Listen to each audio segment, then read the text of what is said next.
These 5, the lifespan, the type of work, wealth, learning and the time of one's death are determined while one is in the womb. Offspring, friends and relatives flee from a devotee of the Lord, yet those who follow him bring merit to their families through their devotion.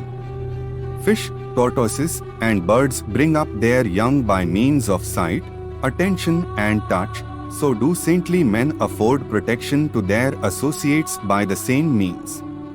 As long as your body is healthy and under control and death is distant, try to save your soul. When death is imminent, what can you do? Learning is like a cow of desire. It, like her, yields in all seasons. Like a mother, it feeds you on your journey. Therefore, learning is a hidden treasure.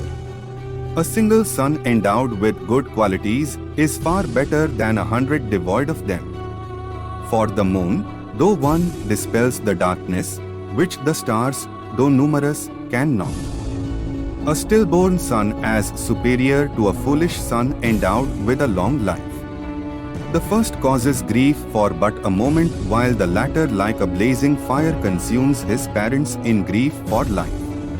Residing in a small village devoid of proper living facilities, serving a person born of a low family, unwholesome food, a frowning wife, a foolish son, and a widowed daughter burn the body without fire. What good is a cow that neither gives milk nor conceives? Similarly, what is the value of the birth of a son if he becomes neither learned nor a pure devotee of the Lord? When one is consumed by the sorrows of life, 3 things give him relief: offspring, a wife, and the company of the Lord's devotees.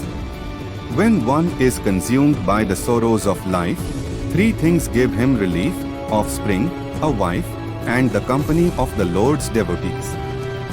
Religious austerities should be practiced alone, study by 2, and singing by 3. A journey should be undertaken by 4, agriculture by 5, and war by many together. She is a true wife who is clean, expert, chaste, pleasing to the husband, and truthful. The house of a childless person is a void. All directions are void to one who has no relatives. The heart of a fool is also void, but to a poverty-stricken man all is void. Scriptural lessons not put into practice are poison.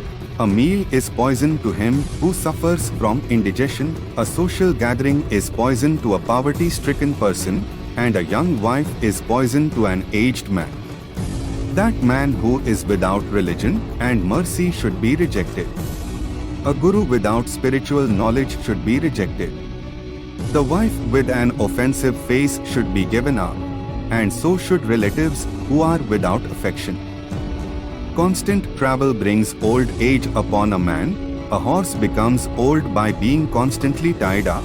Lack of sexual contact with her husband brings old age upon a woman, and garments become old through being left in the sun.